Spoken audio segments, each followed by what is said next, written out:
إن الحمد لله نحمده ونستعينه ونستغفره ونعوذ بالله من شرور أنفسنا وسيئات أعمالنا من يهده الله فلا مضل له ومن يضلل فلا هادي له وأشهد أن لا إله إلا الله وحده لا شريك له وأشهد أن محمدا عبده ورسوله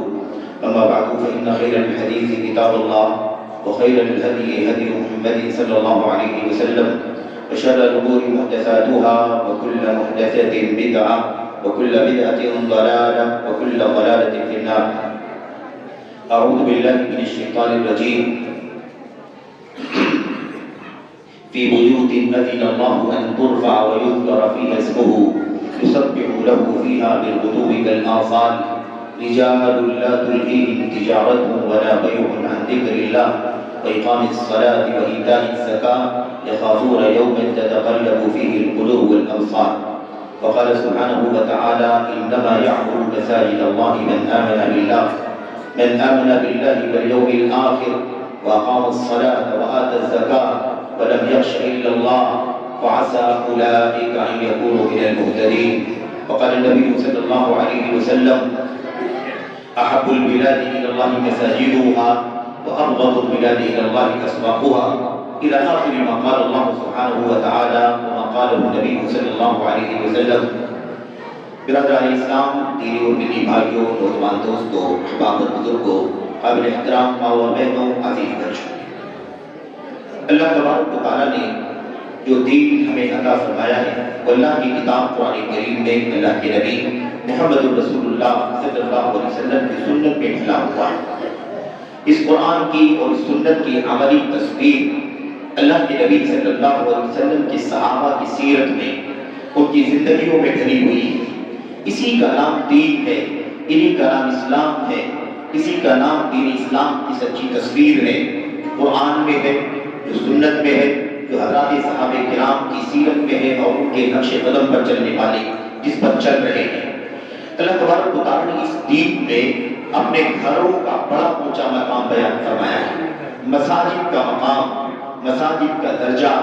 اسلامی سوسائٹی میں، اسلامی سماج اور معاشرے میں مساجد کا مقام بڑا عظیم ہے. قرآن کریم کی آیتیں اگر آپ پڑھیں، اللہ کے نبی علیہ السلام کی حدیثوں کا مطالعہ کریں، اللہ کے نبی علیہ السلام کے اصحاب کی سیرت پڑھیں تو یہ بات بہت کھل کر کے ہمارے سامنے آ جائے گی کہ مساجد کا مقام دین اسلام میں بہت عظیم ہے. یہ دراصل کسی بھی اسلامی سماج اور سوسائٹی کی پہلی اینچ ہے، پہلی بنیاد ہے، پہلا قدم ہے، پہلا مشن ہے کہ جب بھی کوئی اسلامی سماج وجود میں آئے، اسلامی سوسائٹی وجود پذیر ہو اور اس میں اللہ کے بندے مسلمان مرد خواتین بچے اگر زندگی گزارتے ہوں، تعداد ان کی تھوڑی بھی ہو، تو سب سے پہلے وہ جس بات کے لیے کوشش کرے وہ اللہ تبارک و تعالیٰ کے گھر کے قیام کے لیے کوشش کرے. اللہ تبارک و تعالیٰ کی توحید کا اعلان جس کی منبر سے ہو، نبی کریم صلی اللہ علیہ وسلم کی سنت کا درس جس منبر سے دیا جائے، دنیا میں پھیلے ہوئے انحرافات، شرک سے، کفر سے، نفاق سے جہاں سے امت کو آگاہ کیا جائے، بدعات سے آگاہ کیا جائے، الحاد سے، بے دینی سے، حرام سے، منکرات سے اور گناہوں کے کام سے امت کو آگاہ کیا جائے، مسلمانوں کے سماج اور معاشرے کو ہر طرح کی گندگیوں سے پاک کرنے کی کوشش کی جائے، اللہ تبارک و تعالیٰ کے بندے اس خالص دین پر عمل کر سکیں جس دین کو اللہ نے اپنی کتاب میں، نبی کریم صلی اللہ علیہ وسلم نے اپنی سنت میں بیان فرمایا ہے اور جسے اللہ کے نبی علیہ السلام کے اصحاب نے اپنی زندگیوں میں برتا ہے اور عمل کیا ہے. اور وہ مسجد جہاں سے اللہ تبارک و تعالیٰ کی عبادت کا اعلان کیا جائے، اذان کی آوازیں بلند ہو اور اللہ تبارک و تعالیٰ کے بندے اس مسجد کے اندر صلوات جماعت کے ساتھ ادا کریں، 5 وقتہ نمازیں ادا کریں اور ایسے ہی جمعے کی نماز ادا کریں، خطبہ جمعہ ہو، اس مسجد کے اندر قرآن کریم کے درس کا انتظام کیا جائے، حدیث رسول کی علمی مجلسیں منعقد کی جائیں، کتاب و سنت کا مذاکرہ کیا جائے، علمی حلقات کا اہتمام کیا جائے، مسئلے مسائل کو سمجھنے سمجھانے کے لیے اہل علم کی خدمات حاصل کی جائیں. یہ اسلامی سماج اور سوسائٹی کی پہلی بنیاد ہے. میرے بھائیوں، میرے بزرگوں، خطبہ جمعہ ہے، لمبی گفتگو تو نہیں کر سکتے، لیکن آئیے تھوڑی سی گفتگو کریں اور دیکھیں کہ اسلامی سماج میں، اسلامی معاشرے کے اندر مسجد کا مقام کتنا اونچا ہے۔ آج یہ ہماری مسجد، اسے مسجد الکوثر کے نام سے یا جامع الکوثر کے نام سے جانا جا رہا ہے، اس کا افتتاح آج ہو رہا ہے۔ الحمدللہ ایک اچھی خاصی تعداد اس عظیم الشان جامع مسجد کے اندر بیٹھی ہوئی ہے۔ بڑی تعداد میں مرد بھی موجود ہیں، بڑی تعداد میں خواتین بھی ہوں گی، اور ہمارے بہت سارے عزیز بچے بھی نظر آ رہے ہیں۔ میں اس موقع پر اسلام کے اندر مساجد کا مقام اور سماج کی سدھار میں، سماج کی اصلاح میں ان مساجد کا کردار کیا ہے، مساجد کا رول کیا ہے، اس سلسلے میں تھوڑی سی گفتگو کرنا چاہتا ہوں۔ ہو سکتا ہے کہ کا دکا آیات اور چند حدیث کے حوالوں سے اللہ کے نبی علیہ السلام کی سیرت اور صحابہ کرام کے حوالے سے کچھ باتیں میں عرض کرنے کی کوشش کروں گا۔ دعا کرتے ہیں کہ اللہ تبارک و تعالیٰ ہمیں مساجد کا کردار سماج کی اصلاح میں کیا ہے، معاشرے کی سدھار میں مساجد کا مقام کتنا عظیم ہے، اللہ تبارک و تعالیٰ مجھ کو آپ کو سمجھنے کی توفیق عطا فرمائے۔ میں دو تین بنیادوں کا تذکرہ کرنا چاہوں گا اور اللہ سے دعا کروں گا کہ اللہ عز و جل ہماری مسجدوں کو انہی بنیاد پر قائم رکھنے کی توفیق عطا فرمائے۔ مساجد دین اسلام کے اندر صحیح بات تو یہ ہے، اگر در و دیوار ہو، اسٹرکچر ہو تب بھی مسجد ہے، اور اگر اسٹرکچر نہ ہو تب بھی اللہ کے نبی علیہ السلام نے پوری روئے زمین کو مسجد قرار دیا ہے۔ جعلت لی الارض مسجدا وطہورا، اللہ کے نبی نے فرمایا میرے لیے پوری زمین کو مسجد بنا دیا گیا ہے، جہاں بھی صلاۃ کا وقت ہو جائے، جہاں بھی نماز کا وقت ہو جائے، وہاں پر نماز کا اعلان کیا جائے، اذان ہو اور اس کے بعد جماعت قائم ہو جائے اور لوگ اللہ تبارک و تعالیٰ کی عبادت انجام دے دیں۔ اگر اسٹرکچر ہے تو کیا نماز پڑھیں گے، اور اسٹرکچر نہیں ہے، ڈھانچہ نہیں ہے، تعمیر نہیں ہے تو کیا نماز نہیں پڑھی جائے گی؟ ظاہر سی بات ہے کہ عبادت کے لیے ہم پیدا کیے گئے ہیں۔ اس آسمان کی پیدائش اللہ تبارک و تعالیٰ نے اپنی توحید کے لیے، اپنی خالص بندگی کے لیے فرمائی ہے۔ اس زمین کی پیدائش، زمین اور آسمان کے درمیان کی ساری مخلوقات کی پیدائش اللہ تبارک و تعالیٰ نے اپنی توحید کو دنیا میں عام کرنے کے لیے کیا ہے۔ اس دنیا میں نظام جو چلے گا وہ اللہ کے نبی محمد رسول اللہ صلی اللہ علیہ وسلم کی سنت کے مطابق، آپ کی ذریعے سے جو سنت و شریعت آئی ہے، قرآن آیا، سنت آئی، آپ کے افعال اقوال آئے، اس کی روشنی میں ہمیں اور آپ کی زندگی گزارنا ہے۔ تو جب اسلامی سماج کوئی قائم ہو تو اس کے اندر مسجد کی اہمیت بہت اہم ہے۔ آپ اس بات کو یاد کریں، مسجد حرام، خانہ کعبہ، یہ اللہ تبارک و تعالیٰ کا اس روئے زمین پر پہلا گھر ہے، پہلا گھر۔ اللہ تبارک و تعالیٰ نے فرمایا اول بیت وضع للناس للذی ببکۃ مبارکا، وہ اللہ تبارک و تعالیٰ کا پہلا گھر ہے جو روئے زمین پر قائم کیا گیا، جو مکہ میں ہے، مکہ میں ہے، یعنی مکہ میں ہے۔ مکہ کے بہت سارے نام ہیں، ان میں سے ایک نام مکہ بھی ہے، وہاں پر یہ گھر خانہ کعبہ قائم ہے۔ یہ میرے بھائی اللہ تبارک و تعالیٰ کا وہ گھر ہے جسے اللہ تبارک و تعالیٰ کے حکم سے جبریل امین نے اس کی بنیاد ڈالی۔ پھر اس کے بعد دوبارہ جب اس کے نشانات ختم ہو گئے، حضرت آدم علیہ السلام نے اس کے بعد نشانات مٹ گئے، تو حضرت ابراہیم خلیل اللہ علیہ السلام اور ان کے بیٹے حضرت اسماعیل ذبیح اللہ علیہ السلام نے اس کی بنیادوں کو دوبارہ اٹھایا۔ وَإِذْ يَرْفَعُ إِبْرَاهِيمُ الْقَوَاعِدَ مِنَ الْبَيْتِ وَإِسْمَاعِيلُ رَبَّنَا تَقَبَّلْ مِنَّا إِنَّكَ أَنْتَ السَّمِيعُ الْعَلِيمُ۔ اللہ کے نبی حضرت ابراہیم خلیل اللہ کے نبی اسماعیل علیہ السلام نے اللہ کے گھر خانہ کعبہ کی دیواروں کو بلند کیا اور وہ اللہ تبارک و تعالیٰ سے دعا کر رہے تھے، ربنا تقبل منا، اے اللہ تبارک و تعالیٰ ہمارے رب ہماری اس نیکی کو قبول فرما لے، انک انت التواب الرحیم، یقیناً تو توبے کی توفیق دینے والا ہے اور توبہ قبول کرنے والا ہے۔ میرے بھائیوں، لیکن مسجد نبوی جب اسلامی نظام قائم ہوا، مکے کے 13 سال میں جب مسلمان ظلم کی چکی میں پستے رہے اور ستم کھائے جاتے رہے، آخر اللہ تبارک و تعالیٰ نے مسلمانوں کو اس بات کا حکم دیا ہجرت کر کے یثرب چلے جائیں۔ یثرب چلے گئے اور پوری تاریخ آپ کے سامنے ہے۔ مدینہ پہنچے نبی محترم صلی اللہ علیہ وسلم، آپ نے مدینے میں داخل ہوتے ہی، مدینے کے دائرے میں قدم رکھتے ہی، جب اس وقت آپ کے قدم پڑنے کے وقت اس کا نام مدینہ تھا بھی نہیں، مدینہ النبی، مدینہ الرسول کا نام اس کا پڑا جب اللہ کے نبی محمد رسول اللہ صلی اللہ علیہ وسلم مدینے میں داخل ہو گئے۔ یعنی نبی کریم صلی اللہ علیہ وسلم کا شہر، رسول گرامی محمد رسول اللہ صلی اللہ علیہ وسلم کا شہر یہ نام پڑ گیا۔ میرے بھائیوں، میں آپ سے عرض کرنا چاہتا ہوں، اللہ کے نبی داخل ہو رہے ہیں، ابھی آپ کو یہ نہیں معلوم ہے کہ آپ کھانا کہاں کھائیں گے، آپ کو یہ نہیں معلوم ہے کہ آپ آرام کہاں فرمائیں گے، آپ کو یہ نہیں معلوم ہے کہ مدینے میں ہجرت کر کے آیا ہوں، آپ کا گزر بسر کہاں ہوگا، آپ کو کچھ نہیں معلوم ہے، نہ تو معلوم ہے نہ تو فکر ہے۔ سب سے پہلے جس بات کی فکر ہوئی وہ اس بات کی فکر ہوئی کہ یہ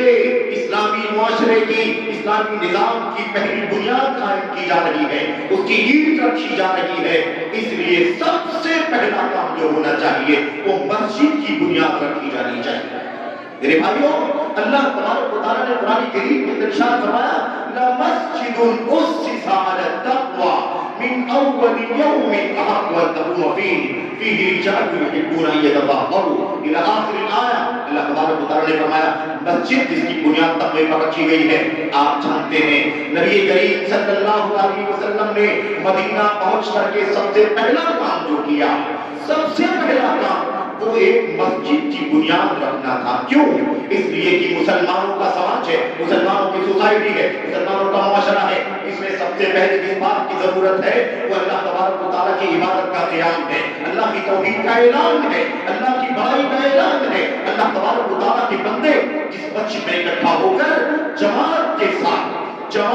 ساتھ ایک امام کی امامت میں ابتدا میں اکٹھا ہو کر کے 5 وقتہ صلوات کی ادائیگی کریں، محمد رسول اللہ صلی اللہ علیہ وسلم اس بات کی فکر کی۔ اسے پتہ چلتا ہے کسی بھی سماج میں، کسی بھی معاشرے میں، کسی بھی سماج کی اصلاح کے لیے، کسی بھی سماج کی سدھار کے لیے سب سے پہلے جس بات کی ضرورت ہے وہ ایک مسجد کی ضرورت ہے، جہاں سے اللہ کی توحید کا کلمہ بلند ہو، جہاں کہ اللہ تبارک و تعالیٰ کی عبادت کی جائے۔ اور اللہ کے نبی محمد رسول اللہ صلی اللہ علیہ وسلم نے مسجدوں کا مقصد بتایا تھا۔ مسجدوں کا مقصد، مسجدیں کیوں قائم کی جاتی ہیں؟ اللہ کے نبی نے ایک لمبی حدیث میں آپ نے فرمایا تھا آخر میں ان هذه المساجد لا تصلح لشيء من هذا القدر، اس طرح کی گندگیوں کے لیے یہ گندگیاں، یہ برائیاں اور یہ آلائشیں ان گھروں کے لیے، اللہ کے گھروں کے لیے، مسجدوں کے لیے مناسب نہیں ہے۔ انما بنیت لإقامة الصلاة ولذکر اللہ ولتلاوت القرآن، ان مسجدوں کو اس لیے قائم کیا جاتا ہے تاکہ یہاں اللہ تبارک و تعالیٰ کی طرف عبادت کی جائے، یہاں اللہ تبارک و تعالیٰ کے لیے صلاۃ ادا کی جائے، یہاں اللہ کے کلام قرآن کریم کی تلاوت کی جائے، اور یہاں اللہ تبارک و تعالیٰ کا ذکر کیا جائے۔ 3 الفاظ میں اللہ کے نبی نے مساجد کے قیام کا مقصد بیان فرما دیا۔ مسجدیں کیوں قائم کرنی ہے؟ اللہ کی عبادت اور بندگی کے لیے، اللہ تبارک و تعالیٰ کی کلام کی تلاوت کے لیے، اللہ تبارک و تعالیٰ کو یاد کرنے کے، ذکر کرنے کے لیے۔ ذکر کا لفظ جب آتا ہے تو لوگ صرف یہ سمجھتے ہیں عام طور پر کہ اس سے مراد وہ اذکار ہیں جو ہم زبان سے کرتے ہیں، تسبیحات، تحلیلات، تکبیرات، ہم اس کو سمجھتے ہیں، سبحان اللہ، الحمدللہ، لا الہ الا اللہ، اللہ اکبر۔ یقیناً یہ ذکر ہے، بلکہ سب سے افضل ذکر،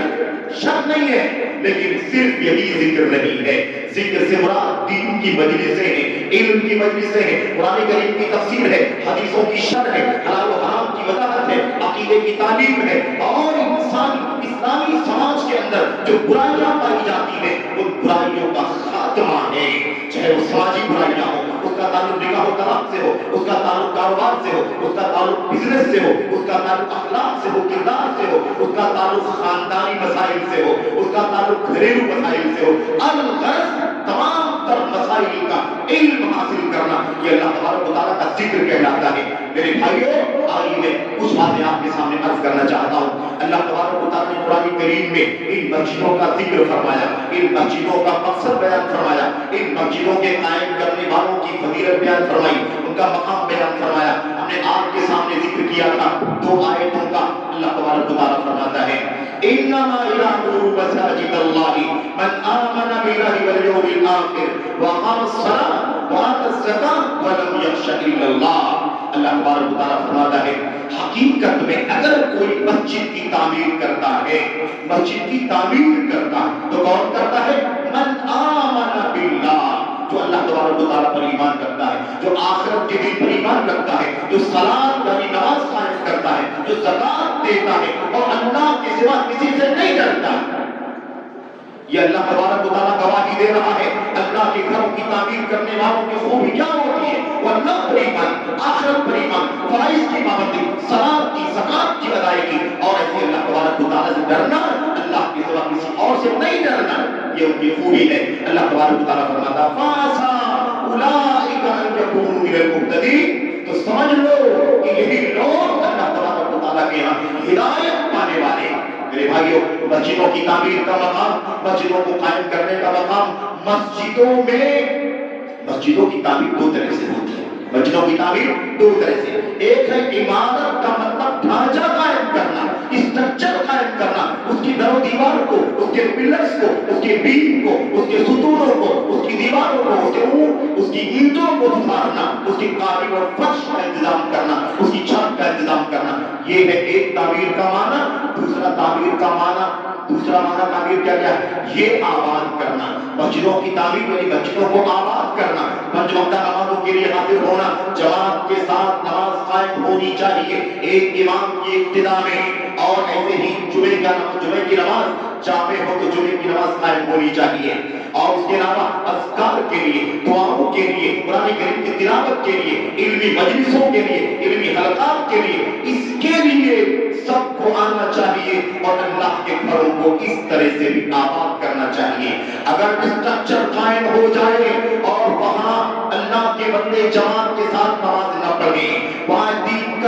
کی مجلسیں قائم نہ کی جائیں، وہاں پر حلال و حرام کی تعلیم نہ دی جائے، جمعے کی صلاۃ نہ ہو، لوگوں کی تربیت نہ ہو، تو پھر بھی یہ معنی تعمیر کا مکمل نہیں ہوگا، کیونکہ اسٹرکچر کا قائم کرنا یہ کافی نہیں ہے۔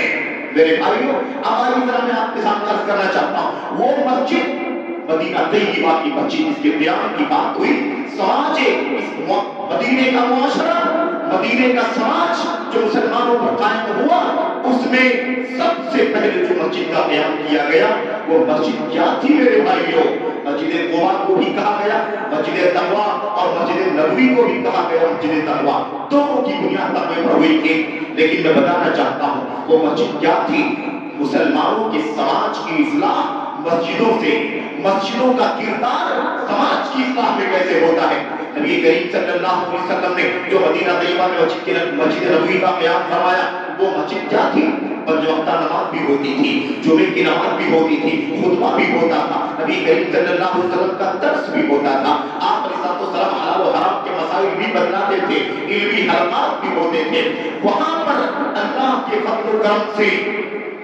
اسلامی نظام کے بہت سارے کام بھی ہوتے تھے۔ مثال کے طور پر اگر کوئی قیدی ہوتا تھا، اسے لا کر کے مسجد نبوی کے ستون میں باندھا جاتا تھا، وہاں سے جنگوں کے فیصلے ہوتے تھے، وہاں سے فوجوں کو بھیجا جاتا تھا، وہاں پر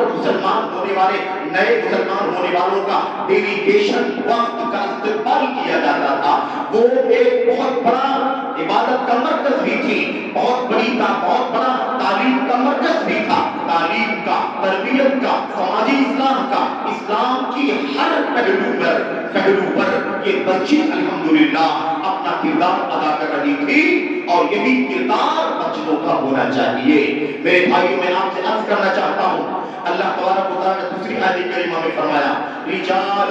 لا تلہیہم تجارۃ ولا بیع عن ذکر اللہ، وہ اللہ تبارک و اس سے پہلے اللہ نے فرمایا فی بیوت اذن اللہ ان ترفع ویذکر فیہا اسمہ، اللہ فرماتا ہے اللہ تبارک و تعالیٰ کے گھروں کا قیام انہیں بلند کرنا چاہیے، وہ اللہ کے گھروں کی تعمیر ہونی چاہیے۔ اذن اللہ ان ترفع، اللہ تبارک و تعالیٰ نے حکم دیا ہے کہ اللہ کے گھروں کو بلند کیا جائے، وَيُذْكَرَ فِيهَا اسْمُهُ، اور اللہ تبارک و تعالیٰ کا نام لیا جائے، اللہ کے گھروں کی تعمیر ہو، اللہ کے گھروں کو بلند کیا جائے، وہاں سے اللہ تبارک و تعالیٰ کا نام لیا جائے، اللہ کی توحید کا، اللہ کی بڑائی کا، نبی کی سنت کا، اللہ تبارک و تعالیٰ کے دین کے حل و حرام کا اعلان کیا جائے، وہاں سے تعلیم ہو، تربیت ہو، عبادت ہو، اصلاح کا کام ہو، اس سارا کام ہونا چاہیے۔ اذن اللہ ان ترفع ویذکر فیہا اسمہ یسبح لہ فیہا بالغدو والآصال، اور اس مسجد کے اندر صبح و شام اللہ تبارک و تعالیٰ کا ذکر کرتے ہیں، صبح و شام تسبیح کرتے ہیں، اللہ تبارک و تعالیٰ کو بے عیب ثابت کرتے ہیں، اللہ تبارک و تعالیٰ کو شرک سے، اللہ تبارک و تعالیٰ کو کفر و نفاق سے، اللہ تبارک و تعالیٰ کو ہر طرح کے عیب سے پاک کرتے ہیں۔ صبح و شام کون لوگ کرتے ہیں؟ رجال، ایسے لوگ اللہ کو بے عیب ثابت کرتے ہیں، اللہ کی تسبیح بیان کرتے ہیں، اللہ کی خوبیوں کا اعلان کرتے ہیں۔ رجال، ایسے لوگ لا تلہیہم تجارت ولا بیع عن ذکر اللہ، جنہیں نہ تو کوئی کاروبار غفلت میں ڈالتا ہے، نہ کوئی لین دین غفلت میں ڈالتی ہے اور ڈالتا ہے، نہ کوئی تجارت غافل کرتی ہے۔ اللہ تبارک و تعالیٰ نے فرمایا عن ذکر اللہ، اللہ کی ذکر سے، نماز قائم کرنے سے، زکات دینے سے۔ یہ ایسے بندے ہیں جو اللہ کے گھروں کو تعمیر کرتے ہیں اور اللہ کی تسبیح بیان کرتے ہیں، جن کو کوئی بزنس اور کاروبار اللہ کی یاد سے غافل نہیں کرتا، کوئی لین دین اللہ تبارک و تعالیٰ کی صلاۃ سے غافل نہیں کرتا، زکات دینے سے غافل نہیں کرتا۔ اللہ تبارک و تعالیٰ نے یہ فضیلت بیان فرمائی ہے۔ اور کیا فرمایا؟ عن ذکر اللہ وإقام الصلاة وإيتاء الزکاة یخافون یوما تتقلب فیہ القلوب والابصار۔ اور یہ اللہ تعالیٰ کے گھروں کو تعمیر کرنے والے اللہ کے وہ بندے ہیں جو قیامت کے دن سے ڈرتے ہیں، جس دن لوگوں کے دل اور لوگوں کی نگاہیں پلٹ جائیں گی، اتنی ہولناکی ہوگی، اتنا خوف ہوگا، اتنا خطرہ ہوگا قیامت کے دن کا کہ لوگوں کی آنکھیں الٹ جائیں گی، لوگوں کے دل پلٹ جائیں گے۔ یہ اللہ کی طرف سے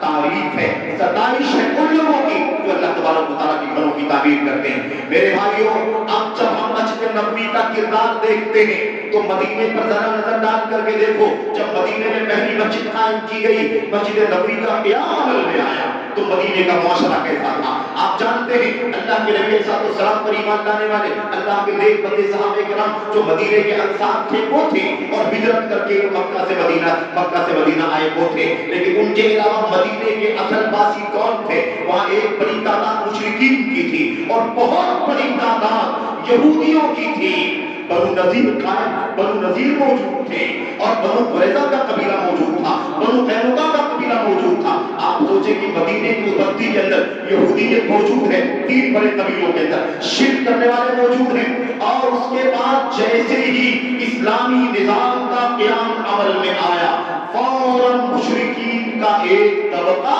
اپنا چہرہ بدل کر کے منافقت کا اختیار کر گیا۔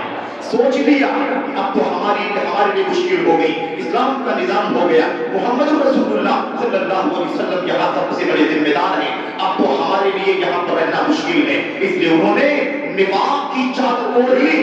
نفاق کا لبادہ اوڑھ لیا اور منافق بن کر کے مسلمانوں کے بیچ میں رہنے لگے۔ یہ حالت تھی نا مدینے کے معاشرے کی، لیکن اسی مسجد نے کیا کیا؟ اسی مسجد نبوی کا کردار دیکھو، لوگوں کے ایمان کی اصلاح ہو گئی، لوگوں کے عقیدے کی اصلاح ہوئی، لوگوں کی توحید خالص ہو گئی، لوگ شرک سے توبہ کر کے آنے لگے، لوگ یہودیت سے طائب ہو کر کے آنے لگے، لوگ نفاق چھوڑ کر کے سچے مسلمان ہونے لگے۔ سماج کے اندر ظلم تھا، زیادتی تھی، کرپشن تھا، چوری تھی، خیانت تھی، زناکاری تھی، بدکاری تھی، سماج کے اندر بہت سارے جرائم تھے، لیکن اللہ کے نبی محمد رسول اللہ صلی اللہ علیہ وسلم کے ذریعے سے اللہ تبارک و تعالیٰ نے جس مسجد کا قیام فرمایا، اس مسجد کے ذریعے سے مدینے کا سماج عقیدے کی اصلاح ہو رہی ہے، ایمان کی اصلاح ہو رہی ہے، سنت کی اصلاح ہو رہی ہے، اور کاروبار کی اصلاح ہو رہی ہے، گھریلو مسائل کی اصلاح ہو رہی ہے، سماج کی اصلاح ہو رہی ہے، معیشت کی اصلاح ہو رہی ہے، ہر طرح سے اصلاح ہو رہی ہے۔ وہ مسجد نبوی جس کا کردار اتنا عظیم ہے کہ انسانی تاریخ کے اندر اتنا عظیم کردار آپ کو ہم کو کسی مسجد کا شاید مل سکے، کیونکہ محمد رسول اللہ صلی اللہ علیہ وسلم موجود ہیں۔ آپ علیہ السلام کی جو نبوت رسالت کا نور ہے اور اللہ تبارک و تعالیٰ کی طرف سے وحی کی روشنی نازل ہوتی جا رہی ہے، میرے بھائی اس کے نتیجے میں اس مسجد کا کردار کتنا عظیم ہے۔ آج ہماری مسجدوں کا قیام بھی اسی بنیاد پر ہونا چاہیے، اسی بنیاد پر۔ میں 1-2 باتیں عرض کرنا چاہتا ہوں، شاید وقت لمبا نہ ہو جائے، مجھے ڈر ہے وقت کے مسئلے کو لے کر کے کہ وقت کافی زیادہ نہ ہو جائے، میں جلدی ہی بات ختم کروں گا۔ 2-4 منٹ کے اندر مشکل سے میں عرض کرنا چاہتا ہوں، مسجد نبوی سماج کی اصلاح کا ذریعہ، سماج کی اصلاح کیسے؟ یہ بھی ایک عجیب و غریب فلسفہ ہے۔ جب سماج کی اصلاح کی بات ہوتی ہے، اصلاح معاشرہ کے نام سے کوئی کانفرنس ہوتی ہے، اصلاح معاشرہ کی کانفرنس، تو لوگوں کا ذہن کہاں جاتا ہے؟ عام طور پر لوگوں کا ذہن جاتا ہے سماج کے اندر زناکاری ہے، اس کی اصلاح، سماج میں چوری ہے، اس کی اصلاح، سماج میں شراب پی جا رہی ہے، اس کی اصلاح، یعنی ان سماجی چیزوں، اخلاقی چیزوں، عملی چیزوں کی اصلاح کو لوگ سماج کی، معاشرے کی اصلاح کا نام دیتے ہیں۔ لوگ بھول جاتے ہیں کہ سماج کی اصلاح کی بنیاد، سب سے پہلی بنیاد یہ ہے سماج سے شرک کا خاتمہ کیا جائے، ان سماج میں رہنے والوں کو اللہ کی توحید خالص سے متعارف کرایا جائے، انہیں شرک سے، کفر سے، الحاد سے، بے دینی سے، زندگیت سے، یہودیت، عیسائیت سے، نفاق سے نکال کر کے اس اللہ تبارک و تعالیٰ کی تنہا عبادت کی دعوت دی جائے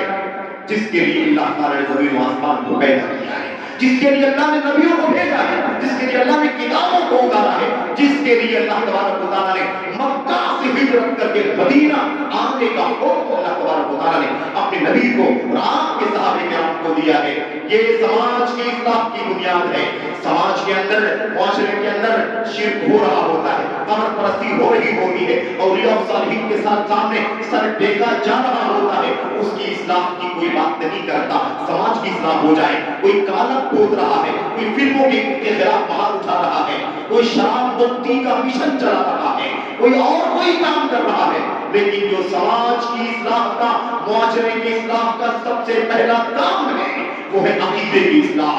ایمان خالص ہونا چاہیے، توحید خالص ہونی چاہیے۔ شرک سے اگر کوئی معاشرہ پاک نہیں ہوتا ہے، کتنا بھی اچھا کاروبار کرے، کتنا بھی اچھا زندگی گزارے، کتنی بھی اچھی بزنس کرے، کتنا بھی اچھا نظام سماج کا چلائے، طلاق نہیں ہو، خلا نہیں ہو، نکاح کا نظام ہو، شراب نہ پی جائے، کتنا بھی اچھا معاشرہ ہو، اگر معاشرے کے اندر شرک عام ہے تو اس معاشرے کی اصلاح کا کوئی کام نہیں ہوا ہے۔ اسے اچھی طرح سے جان لینے کی ضرورت ہے۔ اور یاد رکھو، ان مسجدوں کا قیام مسجد الکوثر جیسی مسجدوں کا، جماعتیں حدیث کی جو مسجدوں کا قیام کا مقصد ہے میرے بھائیو یہ ہے، جو مقصد مسجدوں کے قیام کا اللہ نے قرآن میں بیان فرمایا۔ اللہ نے کیا فرمایا؟ فی بیوت اذن اللہ ان ترفع ویذکر فیہا اسمہ یسبح لہ۔ سب آ گیا کہ نہیں آ گیا؟ اللہ کے گھروں کا قیام ہونا چاہیے، اس میں اللہ کا نام لیا جانا چاہیے، اللہ کو پاک ثابت کیا جانا چاہیے، شرک سے پاک ہونا چاہیے۔ نہ کسی کی عبادت ہو سکتی ہے اللہ تبارک و تعالیٰ کے سوا، کوئی ادنا ہے، اعلیٰ ہے، جاندار ہے، بے جان ہے، نباتات ہے، جمادات ہے، زمینی ہے، آسمانی ہے، کسی کی عبادت نہیں ہو سکتی ہے۔ مقام سب کا مسلم ہے، لیکن عبادت کا حق اللہ تبارک و تعالیٰ کے سوا کسی اور کو نہیں دیا جا سکتا ہے۔ یہ کسی بھی سماج کی اصلاح کی پہلی بنیاد ہے، پہلی بنیاد ہے۔ میرے بھائیوں، اللہ سے میں دعا کرنا چاہتا ہوں، یہ ممبر جہاں سے یہ بات ہو رہی ہے، اللہ کرے کہ جامع الکوثر کا یہ ممبر اور یہ مصلی جہاں سے یہ نماز ادا کی جائے گی، اللہ تبارک و تعالیٰ یہاں سے اللہ کی توحید خالص کا پیغام عام فرمائے گا، یہاں سے توحید کی دعوت دی جائے گی، امت کو توحید خالص کی تعلیم پہنچائی جائے گی، شرک کی مذمت، شرک کی قباحت، شرک کی برائی امت کے سامنے عام کی جائے گی، تاکہ اللہ کے بندے، یہ مرد حضرات، یہ ہماری مائیں بہنیں، یہ ہمارے عزیز نوجوان جو بہت ساری بدعقیدگی کی دلدل میں پھنسے ہوئے ہیں، یہ جلد سے جلد توبہ کر لیں، خالص توحید پر آ جائیں، شرک سے بچیں۔ کسی ولی، کسی نبی، کسی اللہ کے نیک اور صالح بندے بزرگ کی عبادت کا چھوٹا بڑا کام ہرگز نہ کیا جائے۔ عبادت اللہ تبارک و تعالیٰ کے لیے ہے۔ وَأَنَّ الْمَسَاجِدَ لِلَّهِ فَلَا تَدْعُوا مَعَ اللَّهِ أَحَدًا، یقیناً مسجد اللہ کے لیے ہے، اس لیے اللہ کے سوا کسی کو نہ پکارو۔ یہ اللہ تبارک و تعالیٰ کے گھروں کے قیام کا مقصد ہونا چاہیے۔ اسلامی معاشرے میں سماج کی اصلاح کی بنیاد یہ ہے، اور پھر اس کے بعد سماج سے جب توحید کی دعوت عام ہو جائے، سماج میں شرک کا خاتمہ ہو جائے، تو فوراً اسی کے ساتھ ساتھ کیا کرنا ہے؟ سنت کی دعوت کو عام کرنا ہے۔ سنت میرے بھائیوں، اور سنت کے بالمقابل بدعت ہے۔ اندھی تقلیدیں، ان سب سے امت کو آزاد کر کے اس محمد الرسول اللہ صلی اللہ علیہ وسلم کے قول، آپ کے فعل، آپ کی تقریر اور آپ کی سیرت سے جوڑنے کی ضرورت ہے، کیونکہ وہی نجات کا ذریعہ ہے۔ لقد کان لکم فی رسول اللہ اسوۃ حسنہ لمن کان یرجو اللہ والیوم الآخر وذکر اللہ کثیرا۔ آئیے محمد رسول اللہ صلی اللہ علیہ وسلم علماء قابل احترام ہے، ائمہ قابل احترام ہے، بزرگان قابل احترام ہے، ہر شخص اپنے اپنے اعتبار سے قابل احترام ہے، لیکن اطاعت اتباع محمد رسول اللہ صلی اللہ علیہ وسلم کی ہوگی۔ کسی کا کہا اللہ کے سوا، نبی کے سوا نہیں مانا جائے گا، کسی کے پیچھے نہیں چلا جائے گا سوائے محمد رسول اللہ صلی اللہ علیہ وسلم کے۔ ابو بکر بھی اگر خلاف چلے جائے، عمر بن خطاب سے بھی کسی مسئلے میں چوک ہو جائے، تو ہم اللہ کے نبی کی سنت کو چھوڑ کر صدیق اکبر اور عمر بن خطاب کے پیچھے بھی نہیں جائیں گے۔ یہ ہمارا ایمان ہونا چاہیے۔ تو یہ ہے اسلامی معاشرے کی اصلاح میں مساجد کا کردار۔ مساجد اسلامی معاشرے کی اصلاح میں کیا رول پلے کرتی ہے، کیا کردار ادا کرتی ہے۔ میرے بھائیوں، آج کے دور میں، آخری بات کہہ رہا ہوں، آج کے دور میں بڑے فتنے ہیں، بڑے فتنے۔ یاد رکھو، تمام فتنوں کی روک تھام اور تمام فتنوں کی جڑ کاٹنے کے لیے یہ منبر سب سے زیادہ مبارک جگہ ہے، سب سے مقدس جگہ، اصل جگہ، ایک دم بنیادی جگہ جہاں سے خالص دین پھیلنا چاہیے۔ آج ہم نے منبروں سے وہ باتیں کرنا شروع کر دی ہیں جو سب کو ساتھ میں لے کر کے چلنے والی ہوں۔ کوئی ناراض نہ ہو جائے، کوئی ناخوش نہ ہو جائے، کسی کی پیشانی پر بل نہ آ جائے۔ میرے بھائیوں، سب سے زیادہ ہمدردی یہ ہے میرے حق میں، کسی بھائی کے حق میں، کسی بہن کے حق میں، کہ مجھے کوئی سچا دین بتلا دے۔ میری ہمدردی یہ ہے، میرے ساتھ بھلائی کا جذبہ یہ ہے کہ مجھے کوئی توحید بتلا دے، مجھے کوئی شرک سے ڈرا دے، مجھے کوئی سنت بتلا دے، مجھے کوئی بدعت سے ڈرا دے، مجھے کوئی فرقہ پرستی سے، گمراہی سے آگاہ کر دے، اور اللہ کے نبی محمد رسول اللہ صلی اللہ علیہ وسلم کی سنت پر، آپ کے صحابہ کرام پر چلنے کی تعلیم دے دے۔ اس سے زیادہ ہمدرد میرا آپ کا کوئی نہیں ہو سکتا ہے۔ ہم نے عرض کیا سب قابل احترام ہیں، لیکن نبی محترم صلی اللہ علیہ وسلم سے زیادہ اونچا مقام اللہ نے کسی کو نہیں دیا ہے۔ سورج کبھی محمد الرسول اللہ سے زیادہ افضل پر طلوع نہیں ہوا ہے، کوئی رات نہیں آئی ہے، کوئی دن نہیں آیا ہے جو اللہ کے نبی محمد الرسول اللہ صلی اللہ علیہ وسلم کے علاوہ پر طلوع ہوا ہو، افضل ہو۔ یاد رکھو، ہماری آپ کی ذمہ داری اس منبر سے وقت کے سارے فتنوں سے آگاہ کیا جانا چاہیے، وقت کے سارے فتنوں سے، وقت کی ساری گمراہیوں سے، ان الحاد سے، بے دینی سے، فرقہ پرستی سے اور حزبیات سے، گھربندی سے، افکار کا فساد، عقیدے کا فساد، فکر کا فساد، یہ سارے انحرافات، ان سب کی اصلاح کا سب سے بڑا ذریعہ یہ مسجد ہے، اور اس مسجد کا یہ منبر ہے، اس کا مسند درس ہے، اس کا مصلی ہے۔ یہاں سے اللہ تبارک و تعالیٰ کی دین کی خالص تعلیم ہونی چاہیے۔ میں آپ سے یہ عرض کرنا چاہتا ہوں، مسلمانوں، اگر ہم نے اپنی اس توحید اور سنت کی دعوت کو، صحابہ کرام کے مشن کی دعوت کو، اگر ہم نے پوری امانت داری کے ساتھ، ہمارے علماء، ہمارے خطباء، ہمارے طلباء اگر پوری امانت داری کے ساتھ اس منبر سے اس مشن کو عام کرنا شروع کر دے، حکمت کے ساتھ، موعظت کے ساتھ، اور اللہ تبارک و تعالیٰ کی دین کے اصولوں کے ساتھ، علم کے ساتھ، بصیرت کے ساتھ، تو اللہ کی ذات سے امید ہے بہت جلد سماج کی اصلاح کا منظر ہمیں دیکھنے کو ملے گا، معاشرے کی اصلاح کا منظر ہمیں رات کو دیکھنے کو ملے گا۔ اس لیے بہت ضروری ہے، ہمارے بہت سارے بھائی یہ سمجھتے ہیں کہ ممبروں سے کامن بات ہونی چاہیے، ممبروں سے عام بات ہونی چاہیے۔ ممبروں سے کون سی بات ہونی چاہیے؟ خالص دین کی بات ہونی چاہیے، خالص توحید کی بات ہونی چاہیے، شرک کی تردید ہونی چاہیے، تاکہ ہمارے بھائی، ہماری بہنیں شرک سے توبہ کر کے جنت کا راستہ پا سکیں اور جہنم کے راستے سے بچ سکیں۔ وہ نبی محمد رسول اللہ صلی اللہ علیہ وسلم جن کا کلمہ ہم پڑھتے ہیں، انہوں نے کہا تھا، اے اے لوگوں میں تمہاری کمر پکڑ پکڑ کر کے کھینچ رہا ہوں کہ تم جہنم میں مت کودو، آگ میں مت کودو، لیکن تمہاری مشکل یہ ہے کہ تم کود کے آگ میں جانا چاہتے ہو۔ انا آخذ بحجوزکم عن النار وانتم تغلبونی فتتقحمون فیہا، لیکن تم مجھے ہرا دیتے ہو، جیت جاتے ہو، خالی آ جاتے ہو اور جہنم کی آگ میں کود جاتے ہو۔ یہ جذبہ ہونا چاہیے۔ اس منبر سے زیادہ مقدس کام کہیں نہیں ہو سکتا۔ آخری ایک جملہ کی میں بات ختم کرتا ہوں۔ امیر المومنین عمر بن عبدالعزیز رحمۃ اللہ علیہ نے، پوری انسانیت ان کا نام جانتی ہے، عمر بن عبدالعزیز رحمۃ اللہ علیہ نے اپنے سارے گورنروں کو خط لکھا، خط لکھ کر کے ان کو یہ حکم دیا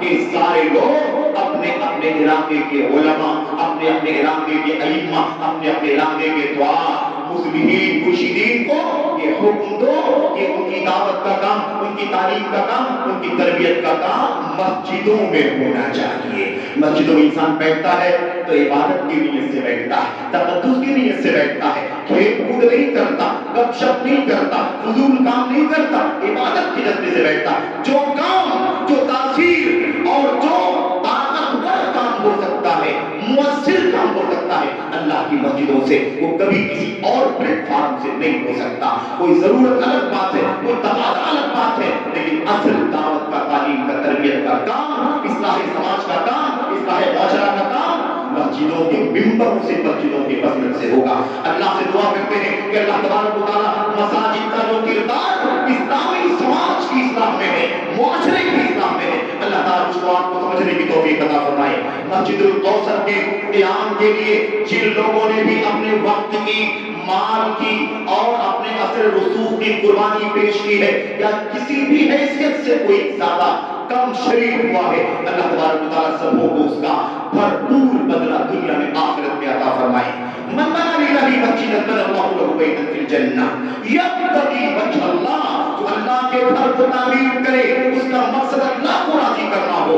اللہ کے نبی فرماتے ہیں اللہ تبارک و تعالیٰ اس کے لیے جنت میں محل تعمیر فرمائے گا۔ اللہ تبارک و تعالیٰ سبوں کو اس مشن کے میں شرکت کے بدلے میں جنت میں اعلیٰ سے اعلیٰ محل عطا فرمائے، اعلیٰ سے اعلیٰ درجہ عطا فرمائے، اور اللہ تبارک و تعالیٰ اس جذبے کو اس دنیا میں ہمیشہ قائم رکھنے کی توفیق عطا فرمائے۔ کیسے اللہ کی توحید عام ہوگی، کیسے امت کو شرک سے ڈرایا جائے گا، کیسے سنت کی دعوت عام ہوگی، کیسے بدعات سے امت کو آگاہ کیا جائے گا۔ بڑے انحرافات، بڑی گمراہیاں ہیں، یہ وقت نہیں اجازت دیتا کہ میں بات کروں، بس اللہ سے دعا کرتے ہیں کہ اللہ تبارک و تعالیٰ مجھ کو آپ کو اپنے سچے دین پر قائم رکھنے کی توفیق عطا فرمائے، اللہ کی توفیق پر، نبی کی سنت پر، صحابہ کرام کے مشن پر چلنے کی، قائم رہنے کی توفیق عطا فرمائے۔ اللہ تبارک و تعالیٰ اس منبر سے وہی بات بولنے کی توفیق عطا فرمائے جس سے اللہ کی توحید عام ہو، شرک کا خاتمہ ہو، سنت عام ہو، بدعت کا خاتمہ ہو، الحاد کا خاتمہ ہو، گمراہیوں کا خاتمہ ہو، ہدایت عام ہو۔ اللہ تبارک و تعالیٰ اسی کی توفیق عطا فرمائے، آمین یا رب العالمین۔ وصلی اللہ وسلم وبارک علی نبینا محمد وعلی آلہ وصحبہ اجمعین۔ السلام علیکم ورحمۃ اللہ وبرکاتہ۔